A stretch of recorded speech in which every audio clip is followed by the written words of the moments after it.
Welcome to the Slop Temple. We pray this video helps. Start with the battery disconnected and the ignition off to prevent airbag or electrical faults. Work with the window fully up and the door open. You will be handling connectors and the side airbag harness. Remove the small cover behind the door handle, then pry out the window switch panel by pulling straight up and unplug the connectors.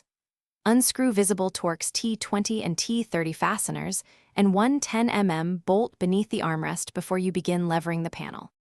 Use a 10mm trim wedge or wide plastic pry tool to break the retaining clips around the door perimeter. Start at the bottom corner. Work along the lower edge, prying outward with even pressure until individual clips pop. Expect 12 to 15 clips depending on trim. When the lower edge releases, pull the door panel outward about 1 to 2 inches to disengage the side clips. Then tilt the panel upward to clear the window channel, and set the panel aside while supporting the wiring and retaining the moisture barrier.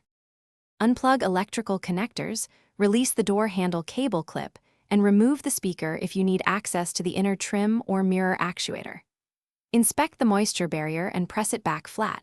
Replace any broken plastic clips with OEM-style retainers to avoid rattles.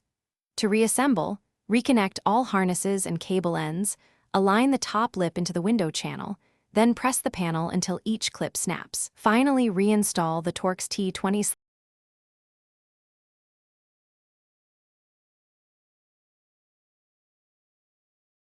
Thanks for watching.